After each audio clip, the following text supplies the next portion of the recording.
Hello नमस्कार विद्यार्थियों। मैं Akshat Jain nursing with Akshat YouTube channel पर आपका फिर से हार्दिक स्वागत और अभिनंदन करता हूं। आपके एग्ज़ाम्स आने वाले हैं और बहुत नज़दीक है, तो आप अपनी एग्ज़ाम्स की तैयारी बहुत अच्छे से कर रहे होंगे। तो आज मैं आपके लिए एक इम्पोर्टेंट टॉपिक लेके आया हूं जिसमें बहुत से स्टूडेंट्स को बहुत कन्फ्यूज़न होता है, और वो टॉपिक है आपका मेंटल हेल्थ नर्सिंग के कि क्या होता है DSM-5, क्या होता है ICD-10 और क्या होता है ICD-11। इन तीनों चीज़ों के लिए बहुत स्टूडेंट्स बहुत ज़्यादा कन्फ्यूज़न होते हैं। ठीक है, तो सारा कन्फ्यूज़न सब कुछ हम एक ही वीडियो में दूर कर देंगे आपके लिए। ठीक है, तो वीडियो को अंत तक ज़रूर देखें, और आप हमारे यूट्यूब चैनल पर नए हैं, चैनल को सब्सक्राइब करें और बेल आइकन को प्रेस कर लें ताकि आपको न्यू वीडियो का नोटिफिकेशन आपको मिल सके। तो चलिए स्टार्ट करते हैं। सबसे पहले हम कि साइकेट्रिक में ICD-10 क्या होता है, 11 क्या होता है, DSM-5 क्या होता है। तो उसको समझाने से पहले मैं फिर बताना चाहूँगा कि ICD होता क्या है। तो ICD का मतलब होता है इंटरनेशनल क्लासिफिकेशन ऑफ डिजीज़। ठीक है, किसके द्वारा दिया गया था? वर्ल्ड हेल्थ ऑर्गेनाइजेशन के द्वारा डेवलप किया गया था इसको। और इसके अंदर ICD को यूज क्यों किया जाता है? ICD use to classify disease, diagnosis, mental disorder, maintain hospital record. तो ICD का यूज हम डिजीज को क्लासिफाई करने में, उसके डायग्नोसिस में, उसके मेंटल डिसऑर्डर को क्लासिफाई करने में, और हॉस्पिटल रिकॉर्ड को मेंटेन करने के लिए इंटरनेशनल क्लासिफिकेशन ऑफ डिजीज का यूज किया गया, ICD का यूज किया गया। तो अब मैं आपसे पूछना चाहूँगा, यह मैं बताना चाहूँगा कि ICD-10 क्या होता है, उसका कंपैरिजन 11 से कैसे है, और DSM-5 क्या होता है। ठीक है, तो हम तीनों का कंपैरिजन पढ़ेंगे। सबसे पहले मैं बात करूँगा ICD-10। तो ICD-10 ओल्ड वर्जन है आपका इंटरनेशनल क्लासिफिकेशन ऑफ डिजीज, जो ये 10th रिवीजन है। कौन सा? ICD-10। ठीक है,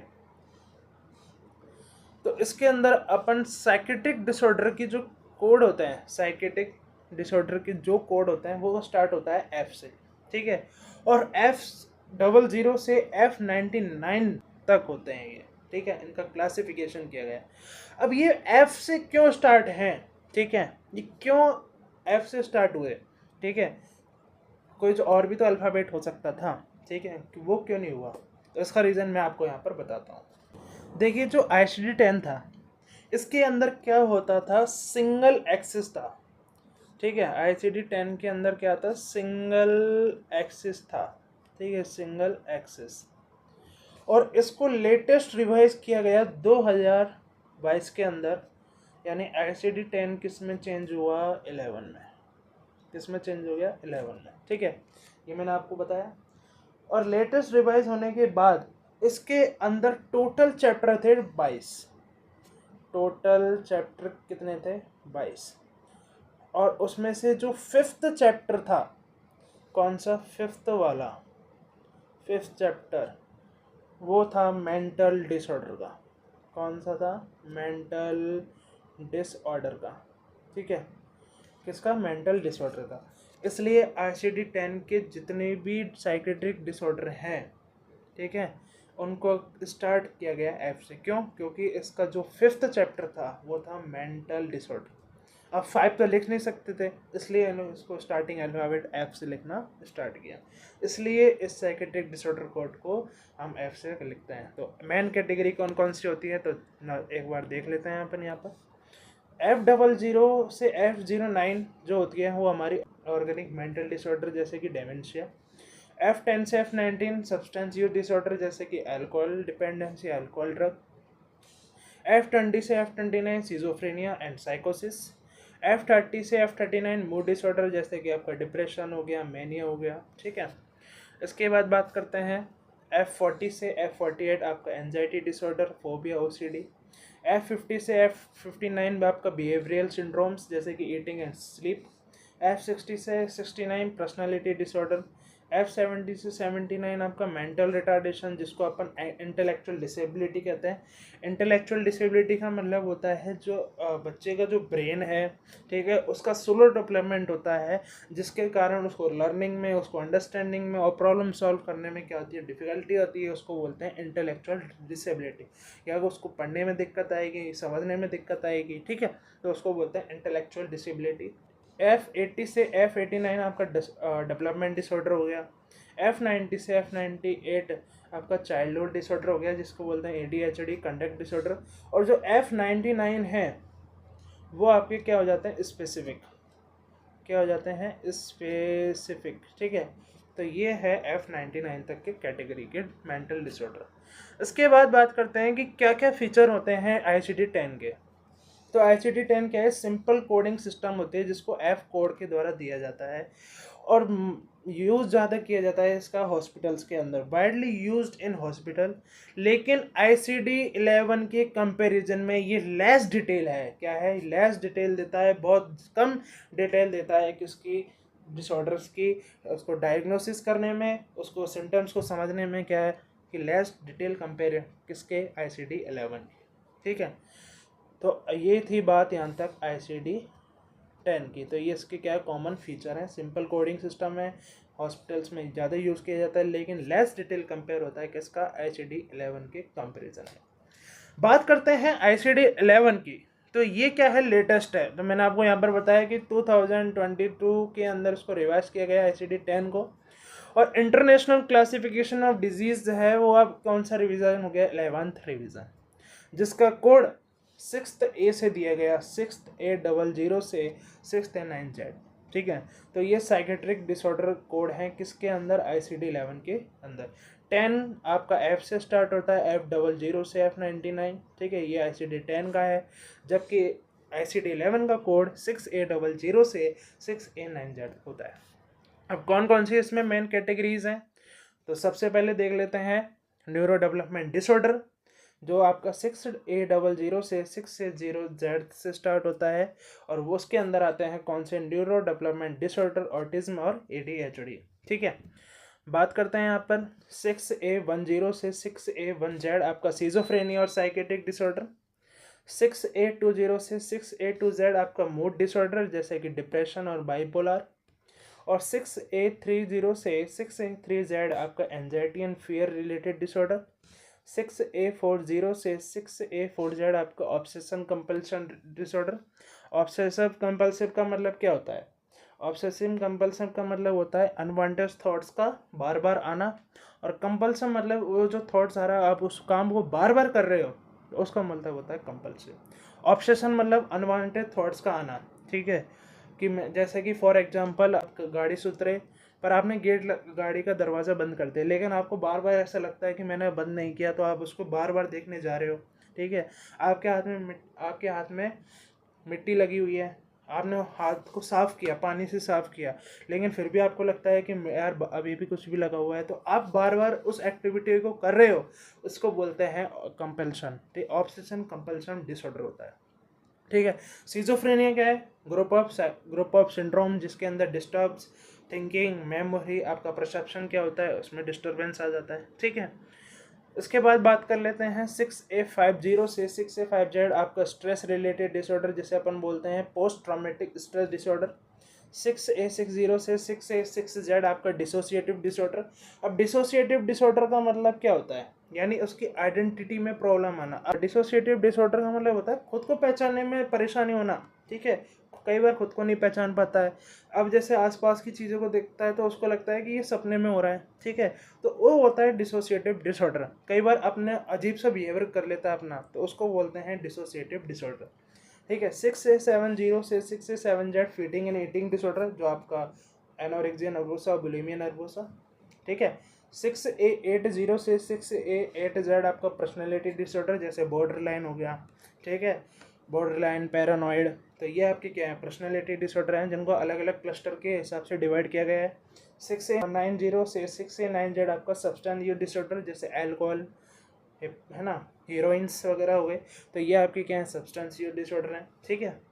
तो ये ICD-11 की कोड के हिसाब से डिजीज़ को क्लासिफाइड किया है, ठीक है, ICD-11 के अकॉर्डिंग। अब इसके फीचर क्या हैं, जैसे हमने ICD-10 के देखे थे, तो ICD-11 क्या है, मोर एडवांस एंड डिटेल है, बहुत ज़्यादा डिटेल एडवांस है, ठीक है, बहुत ज़्यादा डिस्क्रिप्शन देता है, बहुत ज़्यादा डिटेल देता है, किसके कंपेरिजन में, ICD-10 के कंपेरिजन में। और बेटर क्लिनिकल डिस्क्रिप्शन। अब यहाँ पर बेटर क्लिनिकल डिस्क्रिप्शन का मतलब होता है कि डिजीज़ के सिम्टम्स और फीचर को ज़्यादा से ज़्यादा क्लियर और डिटेल डिस्क्रिप्शन देना, उसको बोलते हैं बेटर क्लिनिकल डिस्क्रिप्शन। कि देखो मैं आपको बताता हूँ, ICD-11 जो है वो ICD-10 की तुलना में, उसके कंपैरिजन में ज़्यादा क्लियर और डिटेल डिस्क्राइब किया गया है किसको, डिजीज़ों को।